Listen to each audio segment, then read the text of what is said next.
Hi guys. Champions trophy இந்த பேச்சு ஆரம்பிச்சதுலேருந்தே பார்த்தீங்கன்னா இந்தியாவுக்கும் பாகிஸ்தானுக்கும் ஒரே பிரச்சனை போயிட்டே தான் இருக்குன்னே சொல்லலாம். ஸோ இப்போதான் அந்த பிரச்சனைக்கு முடிவு கிடைச்சிருக்கு. ஸோ ஷெடியூல்லாம் ரிலீஸ் பண்ணியிருக்காங்க, எந்த மாதிரி வந்திருக்கு, இந்தியா எங்க விளையாட போறாங்கிறதெல்லாம் இந்த வீடியோல பார்க்கலாம். ஸோ 2017 சாம்பியன்ஸ் ட்ராஃபி ஃபைனல் வந்து லாஸ்டா நடந்துச்சுங்க இந்தியாவுக்கும் பாகிஸ்தானுக்கும். அதுக்கப்புறம் பார்த்தீங்கன்னா சாம்பியன்ஸ் ட்ராஃபி டோர்னமெண்ட்டுமே பார்த்தீங்கன்னா க்ளோஸ் பண்ணி வச்சிருந்தாங்க இவ்வளோ வருஷமா. So 8 years after champions trophy இப்போ மறுபடியும் நடக்க போகுது அப்படிங்கிற மாதிரி தான் சொல்லியிருக்காங்க. ஸோ லாஸ்டா நடந்த சாம்பியன்ஸ் ஃபைனல பாத்தீங்கன்னா பாகிஸ்தான் தான் ஜெயிச்சிருந்தாங்க. இந்தியா தோத்துருந்தோம். ஸோ ஹோஸ்ட் வந்து பாகிஸ்தான் அப்படின்னு சொல்லி ஆல்ரெடி ஃபிக்ஸ் பண்ணிட்டாங்க. ஏன்னா அவங்க தான் சாம்பியன்ஸ் ட்ராஃபி வச்சிருக்காங்க. ஸோ அதனால அவங்க தான் ஹோஸ்ட் அப்படின்னு சொல்லிட்டாங்க. ஸோ இதுல என்ன ஆச்சுன்னு பாத்தீங்கன்னா இந்தியா வந்து சாம்பியன்ஸ் ட்ராஃபிக்கு பாகிஸ்தானுக்கு போக மாட்டோம் அப்படின்னு சொல்லி புல் அவுட் பண்ணிடுவோம் அப்படிங்கிற மாதிரி முன்னாடி இருந்து பேச்சு போயிட்டு இருந்துச்சு. அதே மாதிரி இந்தியா மாதிரி புல் அவுட் பண்ணிடுவோம் அப்படின்னு சொல்லிட்டாங்க. ஸோ புல் அவுட் பண்ணா ஐசிசி சும்மா விட மாட்டாங்க இல்லையா. ஸோ பாகிஸ்தான் கூட பேசி வந்து அவங்களுக்குள்ள ஒரு மியூச்சுவல் ஒரு இது கொண்டு வந்திருக்காங்க. ஸோ பாகிஸ்தானும் முடியாது அப்படிங்கிற மாதிரி சொல்லிட்டு இருந்தாங்க. பட் ஆனா டோர்னமெண்ட் இந்தியா இருந்தால் தான் நடந்தா தான் நல்லா இருக்கும் அப்படிங்கிறதுனால அவங்களும் ஒத்துக்கிட்டாங்க. ஸோ என்ன மியூச்சுவல் அண்டர்ஸ்டாண்டிங் வந்திருக்காங்க அப்படின்னு பார்த்தீங்கன்னா நியூட்ரல் வென்யூஸ் அப்படின்னு சொல்லியிருக்காங்க. ஸோ என்னடா நியூட்ரல் வென்யூஸ் அப்படின்னு கேட்டிங்கன்னா, so for 3 years next for 3 இயர்ஸ்க்கு பார்த்தீங்கன்னா நியூட்ரல் வென்யூஸ்ல தான் இந்தியா வர்சஸ் பாகிஸ்தான் மேட்சஸ் நடக்கணும் அப்படிங்கிற மாதிரி ஒரு முடிவு பண்ணியிருக்காங்க. ஸோ இந்தியா வந்து இப்போ பாகிஸ்தான் போக மாட்டாங்க அப்படின்னு சொன்னதுனால யூஏஇல வந்து சாம்பியன்ஸ் டிராஃபி மேட்சஸ் நடக்க போகுது ஃபார் இந்தியாவுக்கு மட்டும். இந்தியா ஆட போற மேட்சஸ் எல்லாமே பாத்தீங்கன்னா யூஏஇல தான் ஆட போறாங்க. ஸோ பாகிஸ்தான் ஹோஸ்டா இருந்தாலும் செகண்ட் ஹோஸ்டா யூஏஇ வச்சிருக்காங்க. ஸோ இந்தியாவுக்கு நடக்கிற மேட்சஸ் மட்டும் யூஏஇல நடக்க போகுதுன்னு சொல்லலாம். ஸோ இதே மாதிரி பாகிஸ்தான் என்ன வந்து மியூச்சுவலா இது பண்ணியிருக்காங்கன்னு பாத்தீங்கன்னா, அவங்களும் வந்து நெக்ஸ்ட் 3 இயர் சைக்கிள்ல எந்த ஒரு டோர்னமெண்ட் ஐசிசி டோர்னமெண்ட் இருந்தாலும் இந்தியாவில் நடக்க போற டோர்னமெண்ட்ஸ்க்கு ஐசிசி டோர்னமெண்ட்ஸ்க்கு நாங்க விளையாட மாட்டோம், இந்தியாவில் விளையாட மாட்டோம்னு சொல்லியிருக்காங்க. ஸோ அப்படி பார்த்தீங்கன்னா இப்போ இந்தியா எப்படி பண்ணாங்களோ அதே மாதிரி நாங்களும் வந்து இந்தியாவில் பார்ட்டிசிபேட் பண்ண மாட்டோம், எங்களுக்கு நியூட்ரல் வென்யூஸ் கொடுங்க அப்படிங்கிற மாதிரி டிசைட் பண்ணியிருக்காங்க. Next neutral venue ICC tournament India என்ன நடக்க போகுதுன்னு பார்த்தீங்கன்னா 2026 பார்த்தீங்கன்னா 2020 வேர்ல்டு கப் வந்து நடக்க போகுதுங்க, இந்தியாவில் தான் நடக்க போகுது. ஸோ அந்த டோர்னமெண்ட்டுக்கு அவங்க இப்பவே வந்து சொல்லிட்டாங்க நாங்கள் விளையாட போறதில்ல, எங்களுக்கு வந்து நியூட்ரல் வென்யூ தான் வேணும்னு சொல்லியிருக்காங்க. ஸோ அந்த சீரிஸ் பார்த்தீங்கன்னா இந்தியா ஸ்ரீலங்கா ரெண்டுமே ஹோஸ்ட் நேஷனாக இருக்காங்க. ஸோ மோஸ்ட்லி பாகிஸ்தான் மேட்சஸ் எல்லாமே ஸ்ரீலங்கால தான் நடக்க போகுது.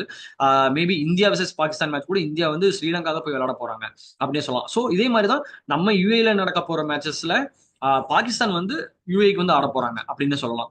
இந்த மாதிரி தான் இப்போ நடக்க போகுது. ஸோ எப்போ ஸ்டார்ட் ஆக போகுது அப்படின்னு பாத்தீங்கன்னா February 19, 2025 அப்பதான் ஸ்டார்டிங் ஆக போகுது. ஸோ ஹோஸ்ட் நேஷன் வந்து பாகிஸ்தான் ஃபர்ஸ்ட் மேட்ச் ஆட போறாங்க. யாரு கூட பாத்தீங்கன்னா நியூசிலாந்து கூட டேக் ஆன் பண்ண போறாங்க. So first match February 19 Pakistan vs New Zealand match. அப்புறம் மார்ச் 9 வந்து ஃபைனல் நடக்க போகுதுன்னே சொல்லலாம். மார்ச் 9 பாத்தீங்கன்னா ஃபைனல், அதுக்கப்புறம் செமிஃபைனல் அதெல்லாம் பாத்தீங்கன்னா லாகூர்ல தான் ஃபிக்ஸ் பண்ணியிருக்காங்க. இப்போதைக்கு லாகூர் கிரவுண்ட்ல தான் ஃபிக்ஸ் பண்ணியிருக்காங்க. பட் இந்தியா வந்து குவாலிஃபை ஆயிடுச்சு அப்படின்னா யூஏல ஆடிட்டு இருக்காங்க இல்லையா, அந்த சூப்பர் 4 ஆடிட்டு இருக்காங்க, குரூப் மேட்சஸ் எல்லாம் ஆடுவாங்க. இன்கேஸ் இந்தியா குவாலிஃபை ஆயிட்டாங்க அப்படிங்கும்போது செமிஃபைனல் எல்லாமே பாத்தீங்கன்னா இந்தியா ஆடுற மேட்சஸ் எல்லாமே யூஏல தான் நடக்க போகுது அப்படின்னு சொல்லலாம். இன்கேஸ் அவங்க குவாலிஃபை ஆகிறத பொறுத்து அந்த பிளேசஸ் பொறுத்து அதுக்கப்புறம் வந்து அந்த வென்யூஸ் வந்து சேஞ்சஸ் பண்ண போறாங்க அப்படிங்கிற மாதிரி சொல்லியிருக்காங்க. ஸோ ஃபைனலுக்கு இந்தியா வந்துட்டாங்க அப்படின்னாலும் யூஏல தான் மேட்சஸ் நடக்க போகுது அப்படின்னு சொல்லலாம். ஸோ இந்தியா வந்து பாகிஸ்தான் பக்கம் தலை வச்சு படுக்க மாட்டாங்க அப்படிங்கிற மாதிரி தான் சொல்லியிருக்காங்க. அந்த மாதிரி தான் போகுது.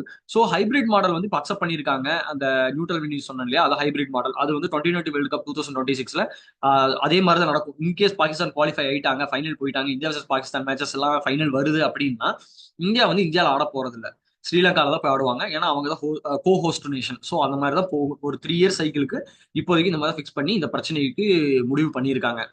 ஒரு மியூச்சுவல் அண்டர்ஸ்டாண்டிங்லேயே சொல்லலாம். ஸோ இப்போ பார்த்தீங்கன்னா குரூப் ஏ குரூப் பின்னு சொல்லி ஸ்பிளிட் பண்ணியிருக்காங்க சாம்பியன்ஸ் டிராஃபிக்கு. குரூப் ஏல பார்த்தீங்கன்னா இந்தியா, பாகிஸ்தான், நியூசிலாந்து, பங்களாதேஷ் இந்த 4 டீம் வந்து குரூப் ஏல இருக்காங்க. குரூப் பில பார்த்தீங்கன்னா Afghanistan, South Africa, Australia, England. So group B பார்த்தீங்கன்னா ரொம்பவே ஸ்ட்ராங்கா இருக்குன்னு சொல்லலாம். ஸோ ஆப்கானிஸ்தான் பார்த்தீங்கன்னா அடிச்சு பிடிச்சி பெரிய டீமா வந்துட்டாங்க, உள்ள வந்துட்டாங்க. இதுல நோட்டபிள் என்ன அப்படின்னு பாத்தீங்கன்னா இந்த 8 டீம்ல ஸ்ரீலங்காவும் இல்ல, வெஸ்ட் இண்டீஸும் இல்ல. அதை நோட் பண்ணியிருந்தா உங்களுக்கே தெரிஞ்சிருக்கும். ஸோ அந்த ஒரு பெரிய டீமா இருந்த 2 டீமுமே பாத்தீங்கன்னா இப்போ வெளியில போயிட்டாங்க. ஆனா பங்களாதேஷும் ஆப்கானிஸ்தான் இப்போ உள்ள வந்திருக்காங்க. அந்த அளவுக்கு அவங்களோட ரைஸ் இருந்திருக்குன்னு சொல்லலாம். கிரிக்கெட்ல வந்து அவங்களோட ரைஸ் ஆஃப் தி கிரிக்கெட் அப்படின்னு சொல்லலாம். அந்த அளவுக்கு அவங்களோட ஸ்டாண்டர்டை உயர்த்திட்டாங்க. ஆப்கானிஸ்தான் உள்ளே வந்திருக்காங்க.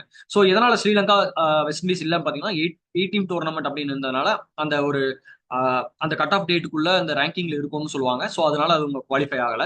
அதனால தான் அவங்க குவாலிஃபை ஆகாதனால இந்த சாம்பியன்ஸ் டிராஃபில இல்லாம இருக்காங்கன்னு சொல்லலாம்.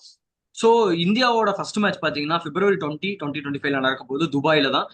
ஸோ பங்களாதேஷ் vs இந்தியா தான் ஃபர்ஸ்ட் மேட்ச் நடக்க போகுது. நெக்ஸ்ட் February 23 வந்து most anticipated match India vs Pakistan.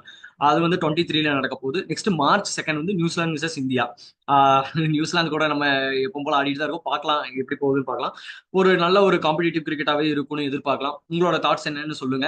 ஆஹ் இந்தியா சாம்பியன்ஸ் டிராஃபில ஜெயிப்பாங்களா இல்லையா அப்படிங்கறதெல்லாம் பார்க்கலாம். ஆல்ரெடி நீ பாத்தீங்கன்னா ஸ்குவாட்ஸ் எல்லாம் நீ ரிலீஸ் பண்ணல. ஸ்குவாட்ஸ் எல்லாம் ரிலீஸ் பண்ணட்டும், அவங்களோட ரிவ்யூ எல்லாம் பண்ணுவோம்.